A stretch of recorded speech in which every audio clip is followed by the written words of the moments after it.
प्यारे छात्रों, अपना प्रथम पत्र का जो कुछ महत्वपूर्ण प्रश्न और जो समझने का विषय रह गया था उसको देखते हैं अपन। तो हमने कल काव्य के प्रयोजन और काव्य के हेतु के बारे में देखा था। तो हमारा 3 प्रश्न वैसे अलग अलग से हुआ था। एक, विश्वनाथ के मत में काव्य का प्रयोजन क्या है। दूसरा, आचार्य मम्मट के मत में काव्य प्रयोजन क्या है। तीसरा, काव्य के बनने के जो कारण हैं, जिसे काव्य के हेतु कहते हैं, वो हेतु कितने हैं। आचार्य मम्मट के द्वारा किसी भी काव्य को बनने के लिए जो कारण बताए हैं वो कितने हैं। तो ये 3 प्रश्न आपने सामान्य रूप से देखा। इसके बाद में जो दूसरे तरीके का एक प्रश्न महत्वपूर्ण होता है कि काव्य के विषय में प्रसिद्ध जो लक्षण है कि काव्य किसको कहते हैं, किन आचार्यों ने काव्य को परिभाषित करते हुए क्या उसमें विशेष चीज़ें कही है, इससे संबंधित एक प्रश्न रहता है। तो उसमें प्रसिद्ध जो अपने 2-3 मत हैं, जिसके बारे में हमने पिछले पाठ में सामान्य रूप से अन्य आचार्यों को लेते हुए भी उनके द्वारा जो बताए गए लक्षण हैं उसकी सामान्य चर्चा की थी। आज हम उनमें से जो प्रसिद्ध लक्षण हैं, उनमें क्या क्या तत्व है, उनके बारे में चर्चा करेंगे। तो पहला हमारा ये प्रश्न है या ये जानने का विषय है कि साहित्य दर्पणकार जो विश्वनाथ हैं, उनके मत में काव्य की क्या परिभाषा है, काव्य का क्या लक्षण है, उनके मत से काव्य में क्या क्या चीज़ें होनी चाहिए। तो इस दृष्टि से पहले विश्वनाथ के मत से जब हम काव्य का लक्षण पढ़ते हैं, तो विश्वनाथ के अनुसार काव्य का लक्षण है वाक्यम रसात्मकम काव्यम। तो जवाब क्या देना होता है कि आचार्य विश्वनाथ के अनुसार काव्य का लक्षण वाक्यम रसात्मकम काव्यम यह है। तो इस लक्षण के अनुसार विश्वनाथ ने रसात्मक वाक्य को काव्य कहते हैं। विश्वनाथ के अनुसार कोई भी रसात्मक वाक्य जो है उसे काव्य कहा जाता है, वही काव्य है।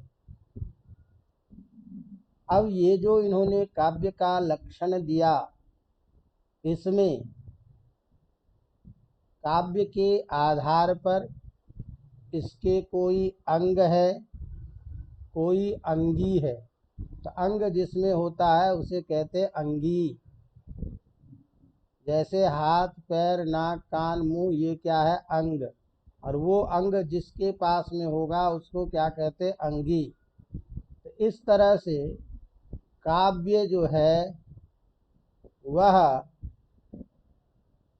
रसात्मक वाक्य है। तो इसमें क्या अंग है और क्या अंगी है, उसमें क्या तत्व है, ये स्पष्ट हमारे दिमाग में होने चाहिए।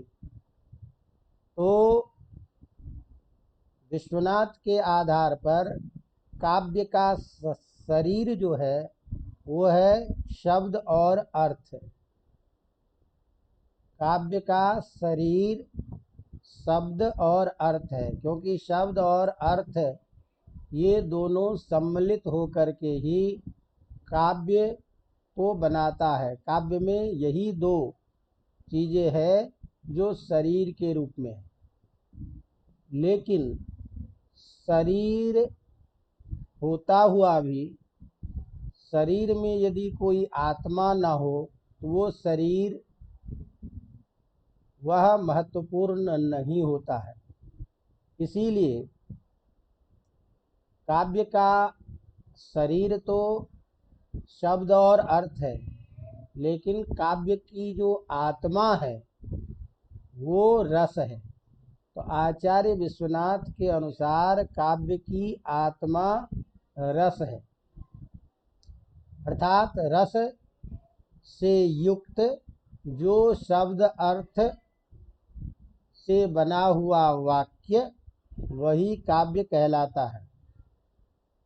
इस लक्षण में रस जो पद है उस रस के कई अर्थ होते हैं। रस से और भी चीज़ें ली जाती है। तो रस पद इस लक्षण में रस का, भाव का, रसाभास का, भावाभास का, ये सभी चीज़ों का उपलक्षण है। इस तरह काव्य की आत्मा रस है, जो रस भाव के रूप में है, जो रस रसाभास के रूप में है, और भावाभास, इन सभी चीज़ों से समन्वित जो रस पद है वो रस ही काव्य की आत्मा है। और काव्य का गुण क्या है? तो काव्य में माधुर्य आदि जो है, शौर्य आदि जो है, माधुर्य आदि जो है, वही क्या है? गुण है। तो विश्वनाथ के अनुसार काव्य में शौर्य माधुर्य आदि गुण है। और दोष क्या चीज़ है? तो जैसे शरीर में काणत्व खंजत्व आदि दोष होता है, उसी तरह से जो असंस्कृत जो शब्द है, च्युत संस्कार, कहीं गलत प्रयोग, ग्राम्य दोष, इस तरह से बहुत सारे दोष हैं। और काव्य का जो अवयव संस्थान है वो है वैदर्भी आदि रीति। तो इस तरह आचार्य विश्वनाथ के अनुसार रसात्मक वाक्य को काव्य कहते हैं। रस पद से इसमें रस, भाव, भावाभास, रसाभास का ग्रहण होता है। काव्य का शरीर शब्द और अर्थ माना गया है। काव्य की आत्मा रस है। काव्य में शौर्य माधुर्य आदि गुण है। और काणत्व आदि जो च्युत संस्कार ग्राम्य आदि दोष है, ये दोष, और वैदर्भी आदि रीति संस्थान है। इन सबसे मिला हुआ जो शब्दार्थ रूप का वाक्य, उसी को हम काव्य कहते हैं। आचार्य विश्वनाथ के अनुसार रस चूँकि प्रधान है, तो रस का अर्थ इसमें ये तीनों रूप में कहते हैं। तो इस तरह से काव्य में रस की प्रधानता है, तो जो वाक्य रसात्मक होगा वही श्रेष्ठ काव्य कहलाएगा। अवगतम? तो इस तरह मुख्य इसके गुण माने गए हैं। तो जैसे हमने कहा कि यदि काव्य में दोष इस प्रकार से हो जिससे काव्य के स्वरूप में हानि हो जाती हो, वो दोष कभी काव्य में स्वीकार्य नहीं होता है। अतः ऐसा जो दोष, जिस दोष से प्रधान रस जो अंगी है रस, उसमें किसी प्रकार की कमी नहीं आती हो, ऐसे यदि कुछ रस में कुछ दोष भी होते हैं तो वो दोष क्षम्य होते हैं। अवगतम?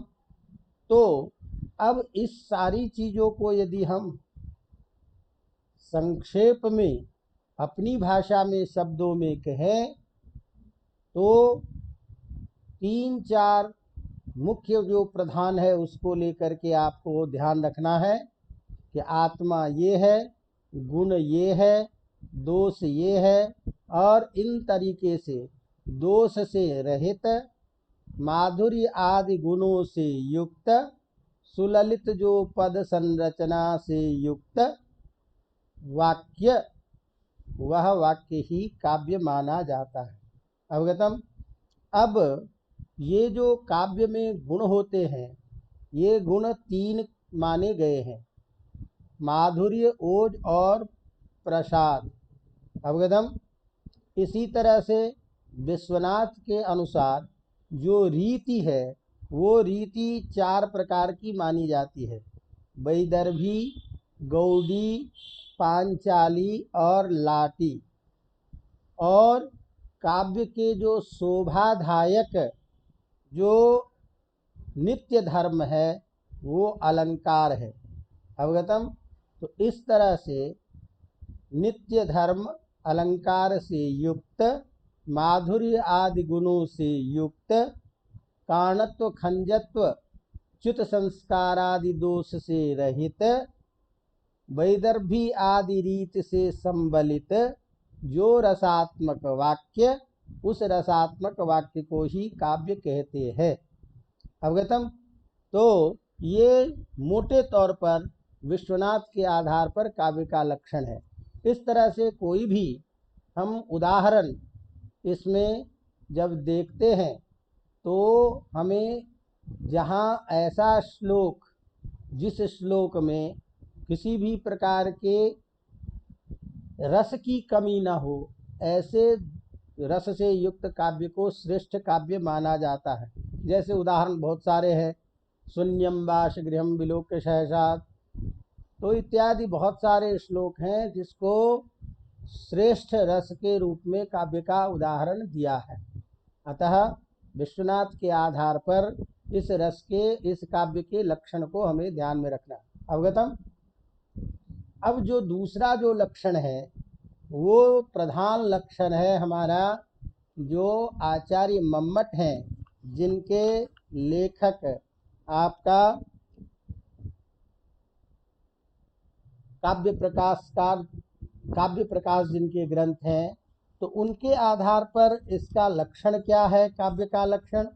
तो उस लक्षण को यदि हम देखते हैं तो आचार्य मम्मट अपने काव्य प्रकाश में लक्षण बताते हुए कहते हैं, काव्य प्रकाशकार मम्मट के अनुसार लक्षण, काव्य का लक्षण। तो मम्मट कहते हैं, ताददोषौ शब्दार्थौ सगुना वनलंकृति पुनः क्वापि।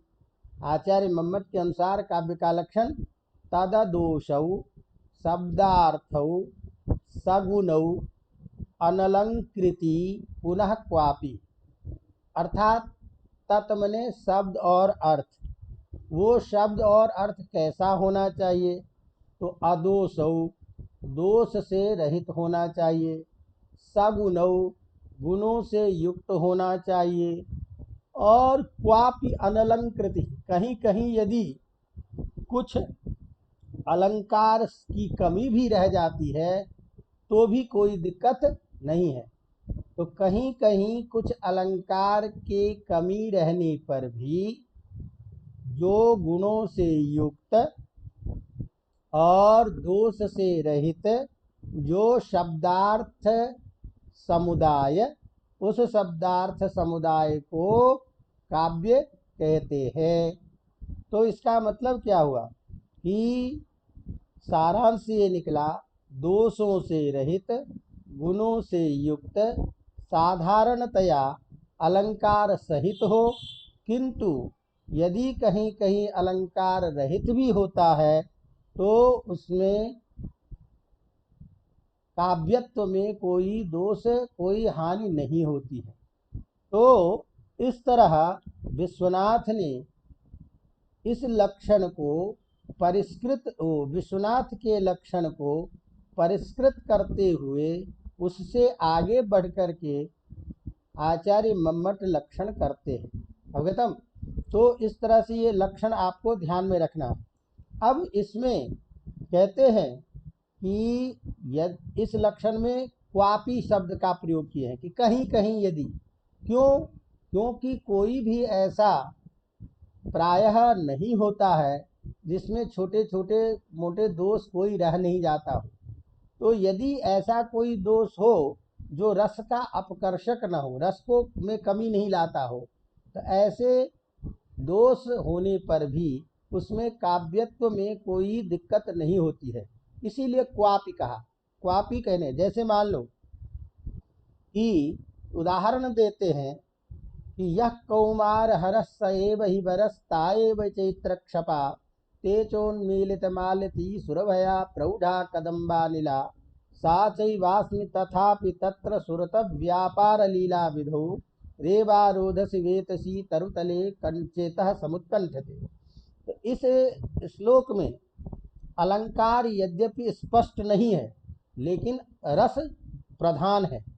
तो रस की प्रधानता होने से यह अलंकार के स्फुट नहीं रहने पर भी यह काव्य कहा जाता है और उच्च काव्य के, श्रेष्ठ काव्य के रूप में माना जाता है।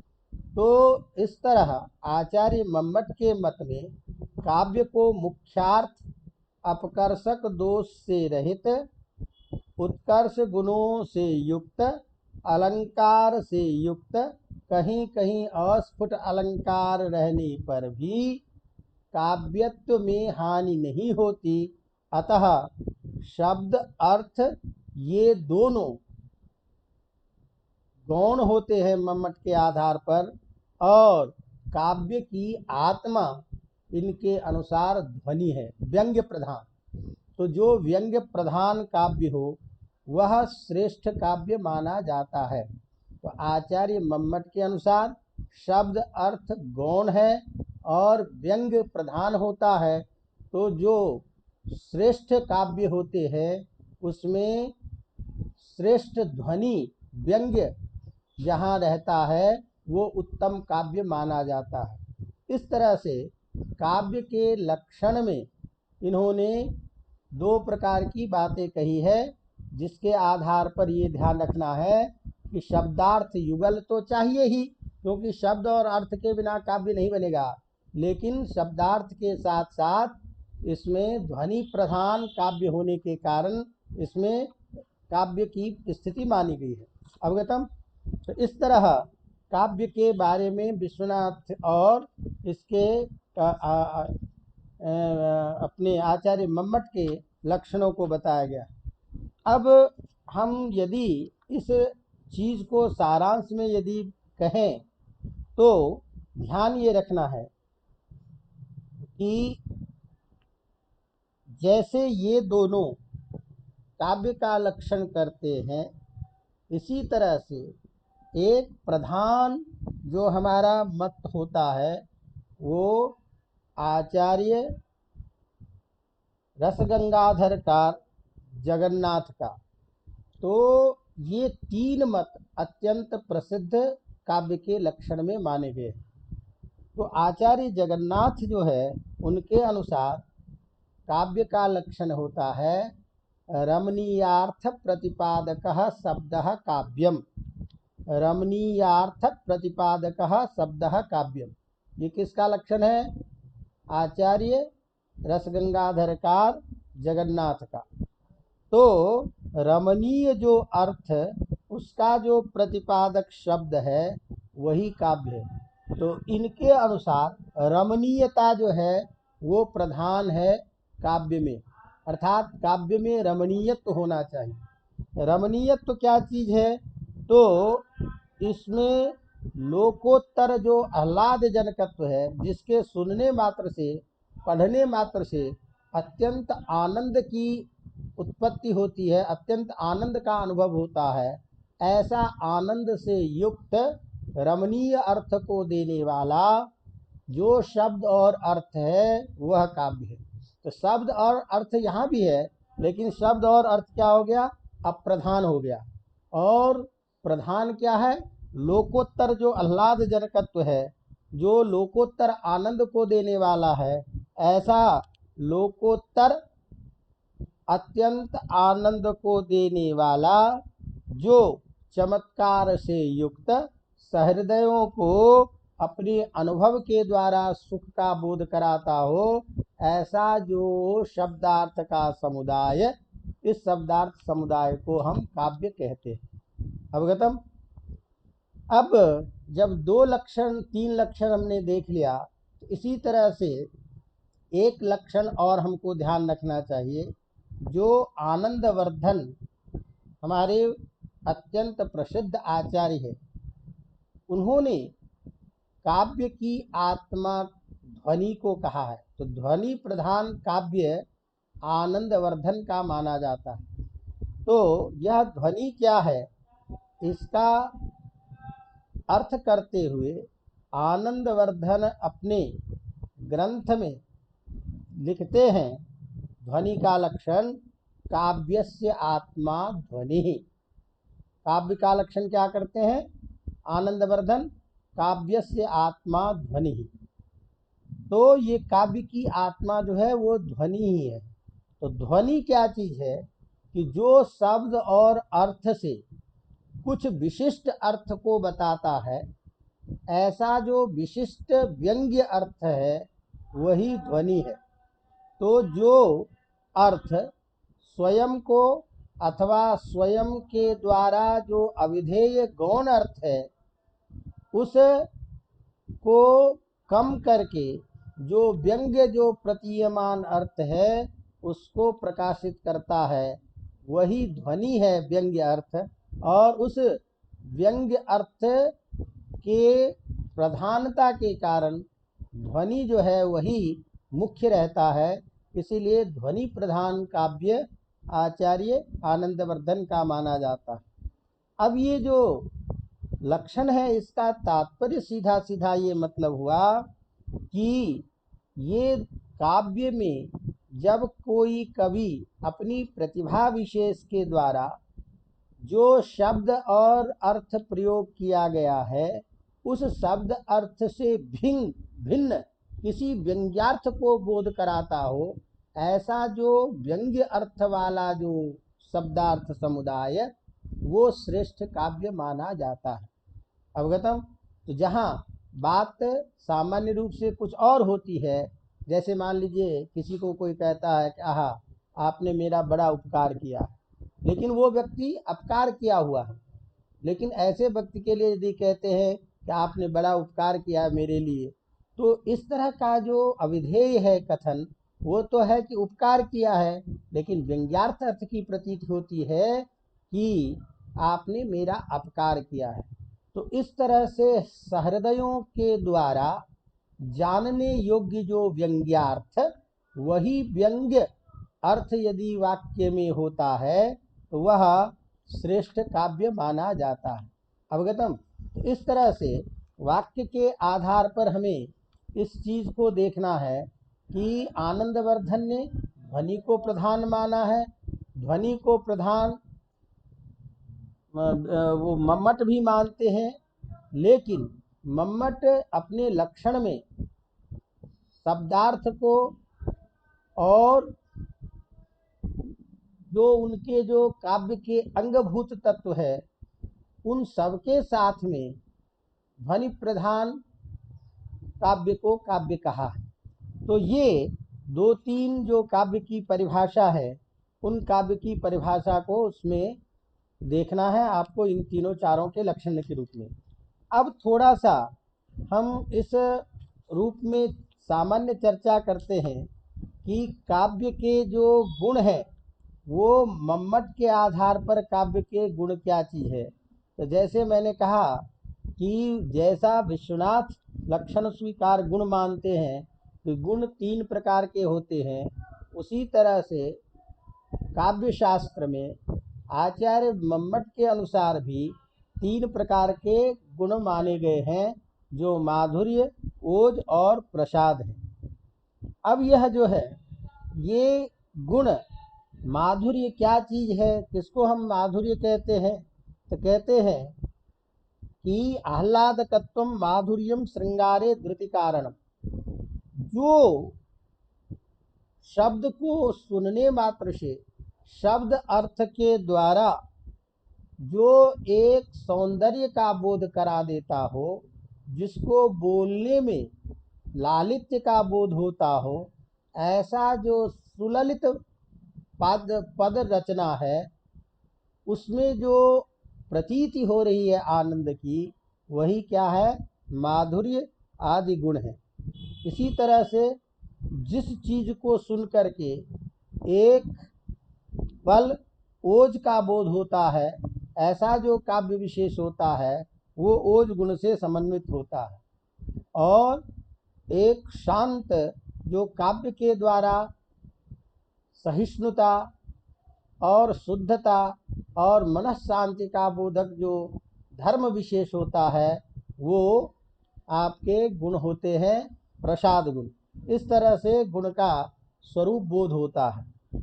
गुण जो है ये शरीर के गुण नहीं हो करके ये आत्मा के गुण माने जाते हैं।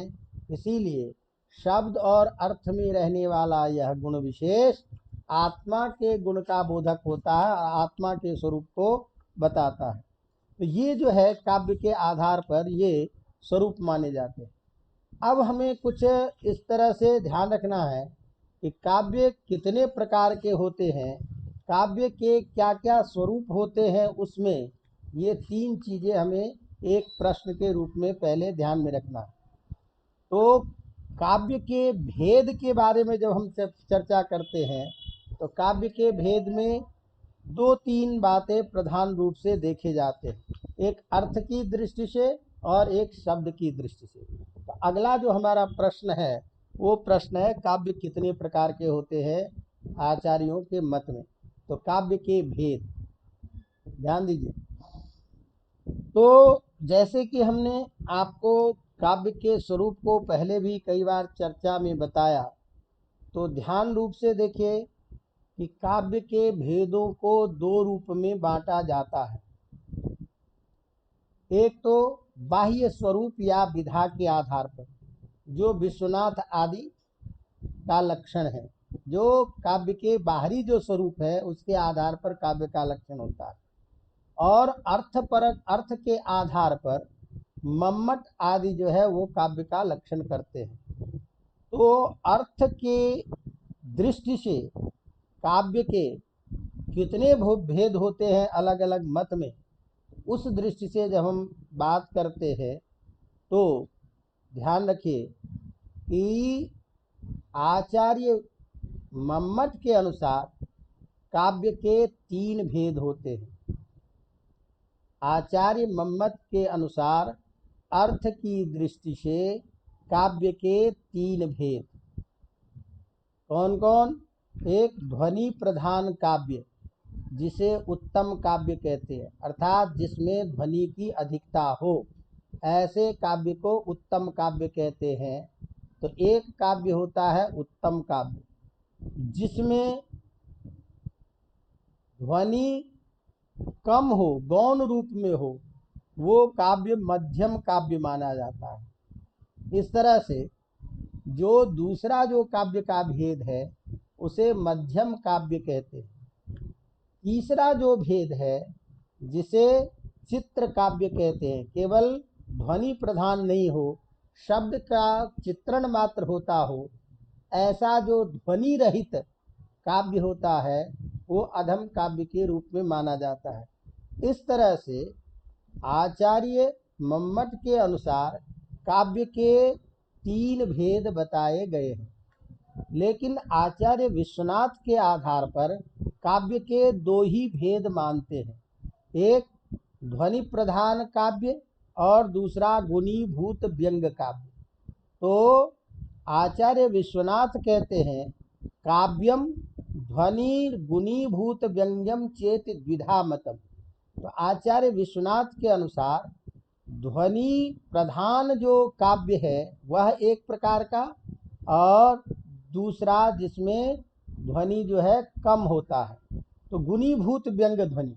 तो विश्वनाथ के आधार पर काव्य के दो भेद, आचार्य मम्मट के आधार पर काव्य के 3 भेद। लेकिन आचार्य जो रसगंगाधरकार हैं, आचार्य जगन्नाथ, उन्होंने काव्य को 4 भेदों में बांटा है। तो आचार्य जो जगन्नाथ, उनके आधार पर काव्य के 4 भेद, उन्होंने 4 भेद कैसे किया? तो उनके आधार पर एक है उत्तमोत्तम काव्य, अर्थात उत्तम काव्य को भी एक उससे भी श्रेष्ठ रूप में माना है। तो इन्होंने क्या किया कि चित्र को मध्यम चित्र में कहा, तो अर्थ चित्र जो है, जिसमें अर्थ का केवल विश्लेषण है, वह मध्यम काव्य के अंतर्गत आता है।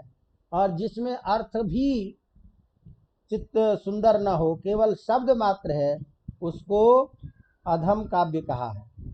और जो श्रेष्ठ ध्वनि प्रधान काव्य है, उसको उत्तमोत्तम काव्य कहा है।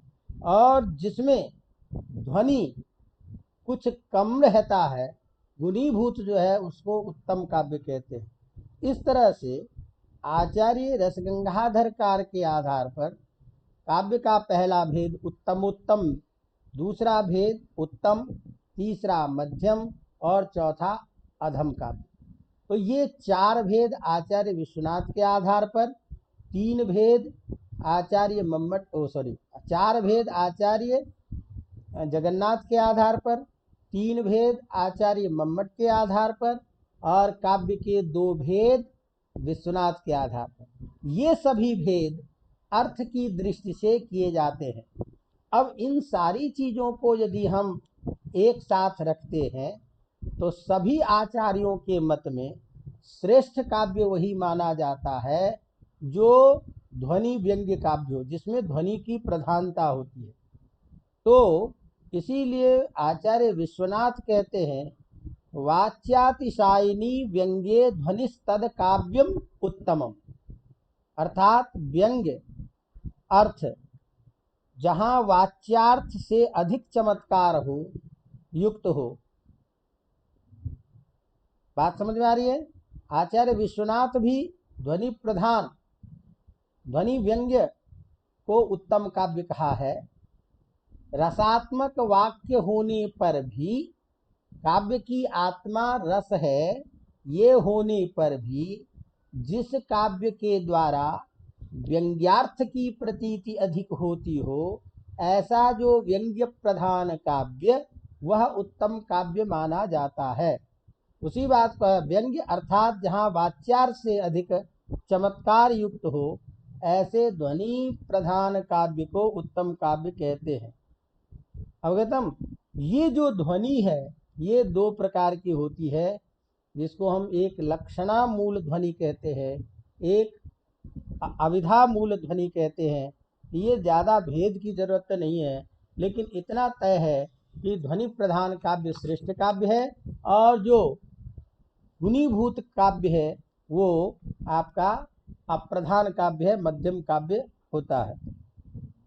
आचार्य मम्मट ने जिसको कहा, वो भी उसी रूप से इसको बांटते हुए कहते हैं उत्तम काव्य के लक्षण के रूप में, इदम उत्तम अतिशायिनी व्यंग्ये वाच्या ध्वनिर्बुधैः कथितः, अर्थात जहाँ वाच्य अर्थ की अपेक्षा व्यंग्य अर्थ अधिक चमत्कार पूर्ण हो, वह काव्य उत्तम काव्य होता है।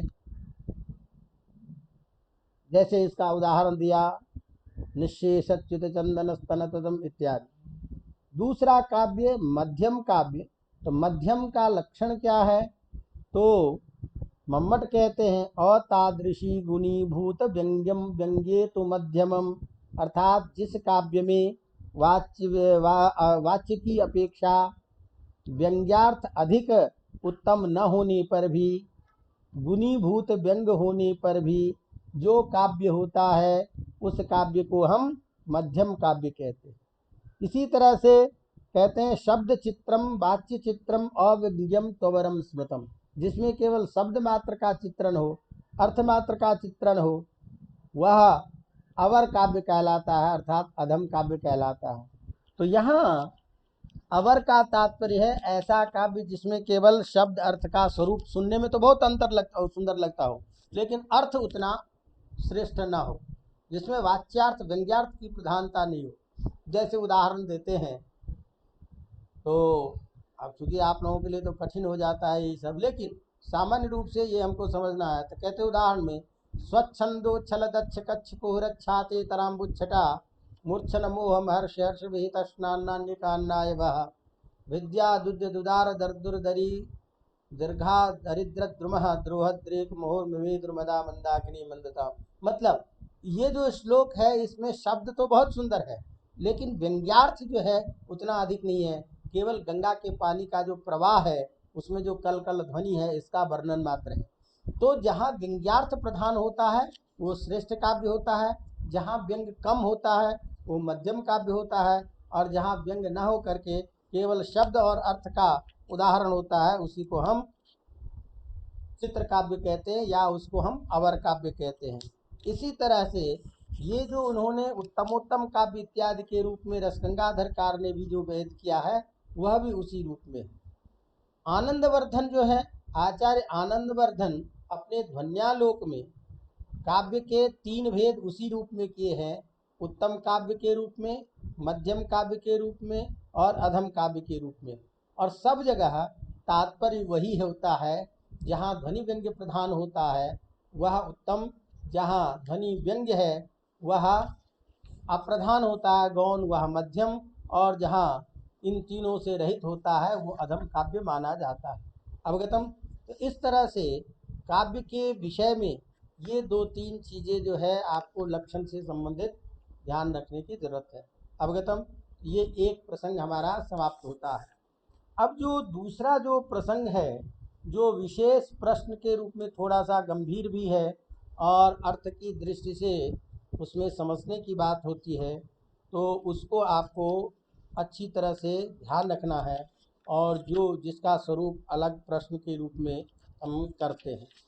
तो वो जो प्रधान चीज़ें हैं ये है आपके शब्द के संबंधित और अर्थ से संबंधित जो काव्य के भेद के रूप में जो प्रस्थान माने जाते हैं, जो आचार्य जिन जिन रूपों में काव्य की श्रेष्ठता मानी गई है, इस आधार पर काव्य के अर्थ की दृष्टि से, बोध की दृष्टि से जो प्रधान मार्ग कहे गए हैं वो प्रधान मार्ग क्या क्या है उसके बारे में एक प्रश्न रहता है, जिस प्रश्न को थोड़ा सा देखने की ज़रूरत है। तो वो प्रश्न चूँकि अब प्रसंग चल रहा है इसको संपन्न ही कर लेते हैं। तो दूसरा प्रश्न हमारा काव्य के रस के बारे में, कि रस से संबंधित क्या क्या इसमें भेद और स्वरूप माने गए हैं।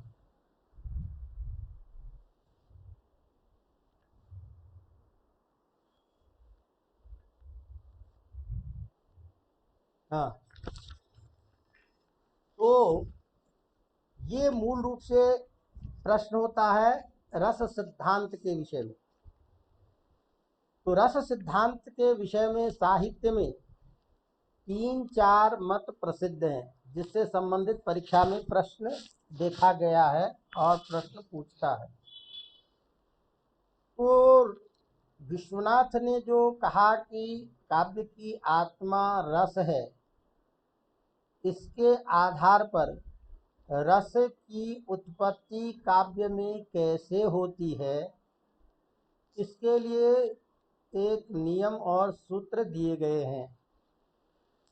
जो आचार्य भरत ने रस निष्पत्ति के बारे में लक्षण कहा है कि काव्य से रस से की उत्पत्ति कैसे होती है, उन्होंने कहा कि विभाव अनुभाव संचारी संयोगाद रस निष्पत्ति, ये रस निष्पत्ति के लक्षण किए हैं।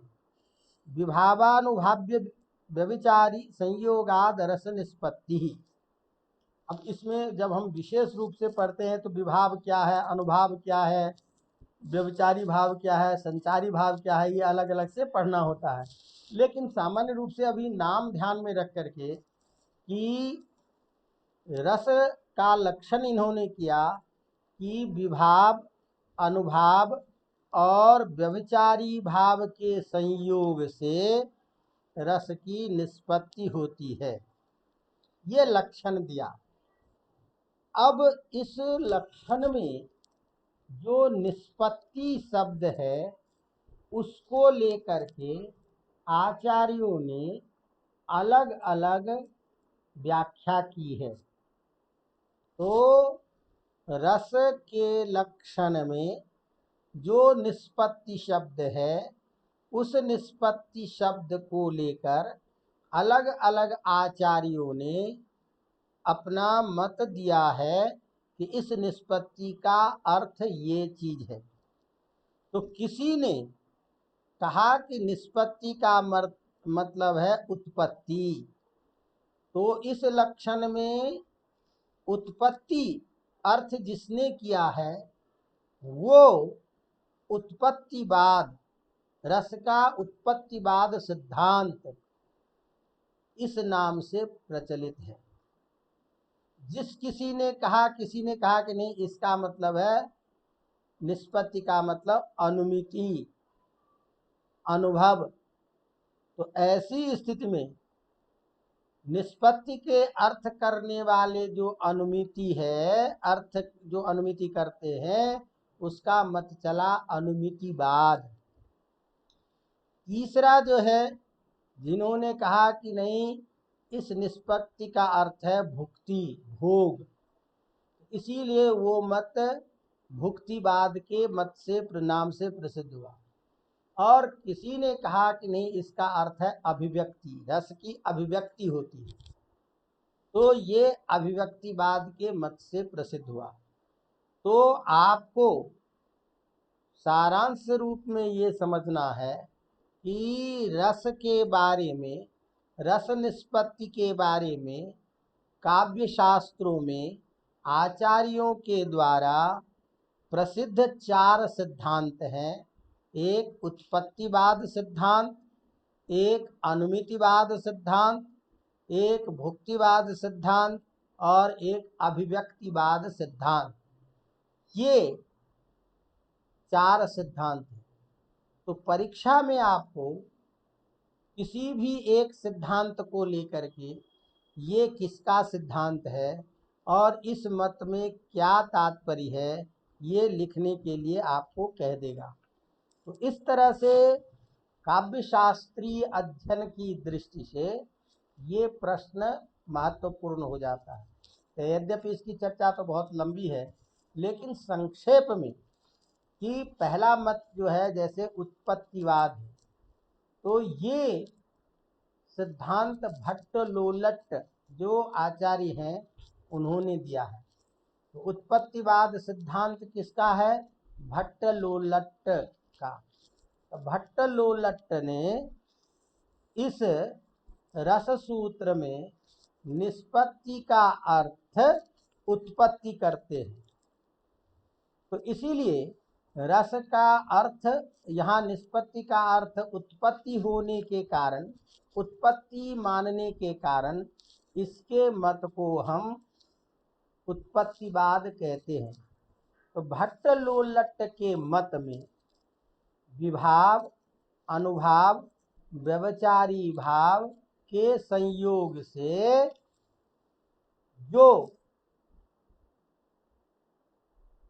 मूल, जो जिसको लेकर के काव्य के स्वरूप का बोध कराया जाता है, ऐसा जो राम आदि है जिसका अनुकरण कोई कर रहा है, उनमें रस की उत्पत्ति होती है। तो इसीलिए विभाव, अनुभाव, व्यभिचारी भाव से तीनों भावों में यह रस उत्पन्न होता है और उत्पन्न हुए रस को ही श्रोता समझता है। इसीलिए ये जो स्थायी भाव के रूप में रस जो है इसकी उत्पत्ति होती है। अतः यहाँ रस का अर्थ है उत्पन्न होना, और इन्होंने रस को उत्पन्न होना बताया है, जिससे प्रक्रिया के आधार पर जो जिसका नाटक कर रहे हैं उस पात्र का जो रस है वह उस नाटक को करने वाले में पहले उत्पन्न होता है, और उसको देख करके जो देखने वाला है उसमें रस की उत्पत्ति होती है। इसीलिए विभाव, अनुभाव, संचारी भाव इन इत्यादि के द्वारा से जो स्थायी भाव रूप में हृदय में रस उत्पन्न होता है, इसीलिए हम इसे उत्पत्तिवाद सिद्धांत के नाम से जानते हैं। और ये मत किसका है? आचार्य भट्टलोलट का। दूसरा मत जो है हमारा वो क्या है? अनुमितिवाद। अनुमितिवाद के जो आचार्य हैं वो है श्री संकुक। श्री संकुक का कहना है कि रस की उत्पत्ति नहीं होती है, बल्कि रस का बोध अनुमान के द्वारा होता है। इसीलिए यहाँ निष्पत्ति का अर्थ अनुमिति है। तो अनुमितिवाद के संस्थापक आचार्य श्री संकुक माने जाते हैं। आचार्य संकुक के अनुसार रस का बोध अनुमान के द्वारा होता है। अतः भरत सूत्र में जो रस निष्पत्ति कही गई है उसका अर्थ अनुमिति है। अतः आचार्य संकुक का यह मत है कि अनुमिति होती है, इसीलिए इस सिद्धांत को अनुमितिवाद कहते हैं। अनुमिति के विषय में, अनुमान के विषय में श्री शंकु का कहना है कि अनुकरण करने वाला जो नट है जब कृत्रिम अनुभाव को प्रदर्शित करता है तब उसके द्वारा किए गए जो कौशल है, बल है, उसमें वास्तविकता की प्रतीति होती है, और उसको देख करके जो सामने वाला जो दर्शक होता है उसमें अपने संस्कार विशेष के कारण उस रस का अनुमान होता है, जिस अनुमान के बल पर उस रस का बोध होता है। इसका मतलब संकुक के आधार पर रस जो है अनुमान की चीज है, और उसका अनुमान रंगमंच पर नट के आते ही जो दर्शक उसे प्रत्यक्ष राम समझता है, उस राम को देख करके उस रस का उसे बोध होता है। तो इस तरह ये जो है अनुमितिवाद के नाम से प्रसिद्ध है। तो रस की उत्पत्ति नहीं होती, रस की अनुमिति होती है, रस का अनुमान होता है। ये दूसरा मत आपका श्री संकुक आचार्य का है। इसी तरह से तीसरा जो मत है जिसे हम भुक्तिवाद कहते हैं, अर्थात रस जो होता है उसका न तो अनुमान होता है न उसकी उत्पत्ति होती है, बल्कि वह भोग अर्थात उसका हम आस्वाद करते हैं। तो जो आस्वाद की चीज है वो भोग परक है, इसीलिए इसको हम भुक्तिवाद कहते हैं। तो ये भुक्तिवाद के संस्थापक आचार्य हैं भट्टनायक। तो ध्यान रखिएगा, भट्टलोलट उत्पत्तिवाद, श्री संकुक अनुमितिवाद और भट्टनायक भुक्तिवाद। तो भट्टनायक ने भारत के इस सूत्र में जो निर्दिष्ट निष्पत्ति शब्द है उसका अर्थ भुक्ति करते हैं, भुक्ति, भोग। रस के विषय में इनका कहना है कि जो अनुकरण करने वाला नट आदि है वह अपने राम जिसका अनुकरण कर रहा है उसमें तटस्थ भाव से वह स्थित हो करके अनुमिति न करके रस की का बोध अनुकार्य को रूप में अपने द्वारा सहृदयों को भोग कराता है। इसीलिए यह न तो इसकी प्रतीति होती है, न इसकी उत्पत्ति होती है, और न इसका व्यंग होता है। तो ये इस रूप में उत्पत्ति न हो करके यह भुक्ति मात्र है, जो स्वयं के द्वारा आस्वाद्य होता है। इसीलिए इसका भुक्ति का भुज भोजक भाव संबंध होता है और इसे भुक्तिवाद की संज्ञा दी गई है। तो इस तरह से भट्टनायक रस का आस्वादन भोग के द्वारा बताते हैं, इसीलिए इसकी भुक्तिवाद का सिद्धांत प्रचलित है। अगला जो है वो है अभिव्यक्तिवाद। ये सिद्धांत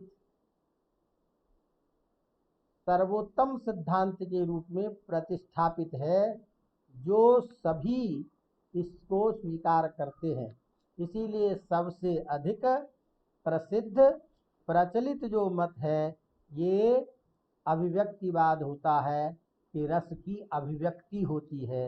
ये अभिनव गुप्त आचार्य का कथन है। तो आचार्य अभिनव गुप्त के द्वारा स्थापित जो अभिव्यक्ति है, उस अभिव्यक्तिवाद सिद्धांत को प्रायः सभी आचार्य स्वीकार करते हैं और इनके मत को उचित ठहराते हैं। तो इस मत के अनुसार अभिनव गुप्त जो है, उनका कहना है कि जो सामाजिक है, सामाजिकों के हृदय में जो देखने वाले लोग हैं, उनके हृदय में रस की अभिव्यक्ति होती है।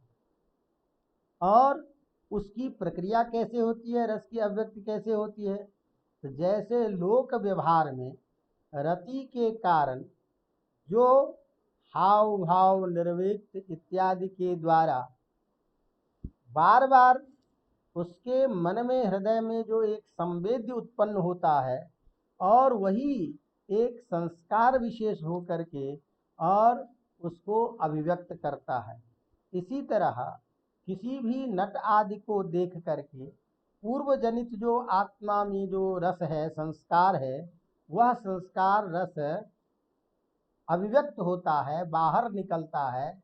इसीलिए पूर्व जन्म से संस्कार विद्यमान रहता है पहले से ही। उस रस की केवल बाहरी जब साधन प्राप्त होते हैं, उसको देख करके वो अभिव्यक्त होता है। तो चाहे रंगमंच पर आप नाटक देखते हैं तो उसमें जिसके स्वरूप को देखते हैं तो जैसा भी रहता है, इसीलिए करुण रस का दृश्य होता है तो आत्मा में पहले से विद्यमान जो करुण रस, उसकी अभिव्यक्ति होती है।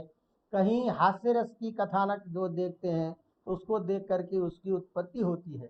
इसी तरह से सभी रस नित्य अखंड रूप में हृदय में विद्यमान रहता है, जो विभिन्न साधनों के द्वारा, विभिन्न बाहरी चीजों के हाव भाव, कटाक्ष, नृत्य इत्यादि के द्वारा जो एक संवेद्य रूप में पहले से विद्यमान होता है, उसकी केवल अभिव्यक्ति मात्र होती है। इसीलिए इस भरत के रस सूत्र में निष्पत्ति शब्द का अर्थ अभिव्यक्ति मानना चाहिए और यही अभिव्यक्तिवाद का सिद्धांत अभिनव गुप्त का प्रचलित है। इस तरह से आपके परीक्षा के लिए एक प्रश्न हुआ कि रस उत्पत्ति के बारे में विभिन्न सिद्धांतों का, विभिन्न आचार्यों के सिद्धांत का संक्षेप में लिखिए, अथवा रस सूत्र के रस निष्पत्ति के बारे में कितने प्रमुख सिद्धांत हैं उनकी चर्चा कीजिए, अथवा किसी आचार्य का नाम दे करके कि रस निष्पत्ति के बारे में इनका कौन सा सिद्धांत है या अनुमितिवाद के संस्थापक आचार्य क्या है। इन सब से अलग रूप में भी प्रश्न हो सकता है। इस दृष्टि से ये आपको देखना है। और इसके बाद अब एक छोटा सा और प्रश्न रह गया है, एक दो प्रश्न जिसकी चर्चा हम अब कल करेंगे। तो यद्यपि ये कठिन है और इसको आप लोग संक्षेप में बार बार 3-4 बिंदुओं में ध्यान रखिएगा कि आचार्य विश्वनाथ उनके मत में काव्य का लक्षण भाष्यम रसात्मकम काव्यम, इसमें ये चीजें हैं।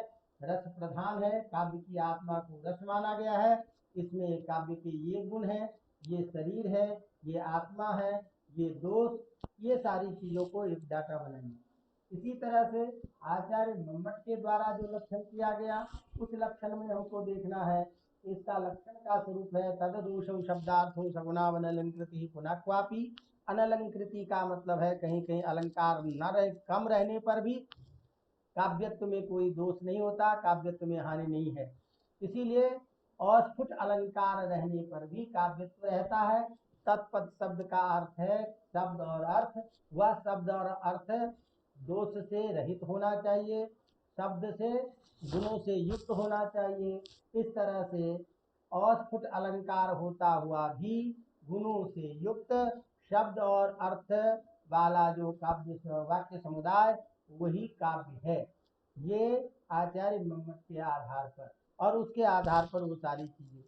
इसके बाद में आचार्य रसगंगाधर का जो आपने पंडित जगन्नाथ के मत में देखा, उन्होंने काव्य के स्वरूप में कहा कि रमणीयार्थ प्रतिपादक शब्द काव्यम, रमणीयता को प्रधान माना। रमणीयता क्या चीज है? लोकोत्तर आह्लाद जनकत्व, अत्यंत आनंद को का अनुभव होना। तो ऐसा जो वाक्यार्थ समुदाय जो अत्यंत आनंद को व्यक्त करता है, देने में समर्थ होता है, ऐसा ही शब्दार्थ समुदाय को हम वाक्य कहते हैं। इसी तरह से हमारा आनंदवर्धन ने कहा कि काव्य की जो आत्मा है वो ध्वनि है, इसीलिए जिस वाक्य में ध्वनि श्रेष्ठ होगा वह ध्वनि प्रधान काव्य उत्तम होता है। तो काव्य की आत्मा के रूप में लक्षण की अर्थ के आधार पर ध्वनि को श्रेष्ठ माना। आचार्य रसगंगाधरकार ने रमणीयार्थ प्रतीति को अर्थबोध माना, प्रधान माना। ये इन्होंने शब्दार्थ के सहित ध्वनि को मम्मट ने प्रधान माना। आचार्य विश्वनाथ ने काव्य की आत्मा को रस स्वीकार किया। ये काव्य के लक्षण के बारे में है। लेकिन काव्य में भेद के बारे में जब हम बात करते हैं, तो चाहे काव्य रसात्मक विश्वनाथ के आधार पर हो, वो भी ध्वनि व्यंग्य प्रधान काव्य को श्रेष्ठ मानते हैं। अन्य मम्मट भी ध्वनि व्यंग्य प्रधान को श्रेष्ठ मानते हैं। और जो ध्वनि गुणीभूत है, गौणभूत होता है, वो अप्रधान काव्य होता है, मध्यम काव्य। इस तरह से काव्य के भेद के बारे में आचार्य विश्वनाथ के अनुसार काव्य के 2 भेद, आचार्य मम्मट के आधार पर काव्य के 3 भेद, आचार्य रसगंगाधरकार के आधार पर काव्य के 4 भेद। तो उत्तम काव्य, मध्यम काव्य और अधम काव्य विश्वनाथ मम्मट के आधार पर। उत्तम काव्य ध्वनिभूत व्यंग्य प्रधान और गुणीभूत व्यंग्य, ये 2 विश्वनाथ के आधार पर। उत्तमोत्तम, उत्तम, मध्यम और अवर, ये इनके आधार, ये काव्य का लक्षण है। और जो रस निष्पत्ति की और बाकी माधुर्य आदि गुण अलंकार ये सब सारी सब जगह लागू होते हैं। काव्य रस की निष्पत्ति के बारे में ये आपका जो 4 सिद्धांत बताया प्रसिद्ध, उन मतों को संक्षेप में ध्यान में रखना। अवगतम, बाकी जो चीजें इसकी चर्चा करेंगे। तो इसी के साथ थोड़ा सा ये विषय कठिन है, इसलिए इसको ढंग से सुनिएगा। और पिछले क्लास की स्थिति को देख करके तो मुझे लगता है शायद आप लोगों को कठिनाई कुछ ज़्यादा ही हुई, लेकिन थोड़ा सा कुछ कुछ विषय होता है ऐसा, इसलिए आप लोग चिंता न करें, 2-4 बार सुनेंगे तो सब ठीक हो जाएगा। बाकी कल देखते हैं, इसका कल समापन हो जाएगा इस प्रथम पत्र का, फिर उसके बाद द्वितीय पत्र को लेकर के चलेंगे।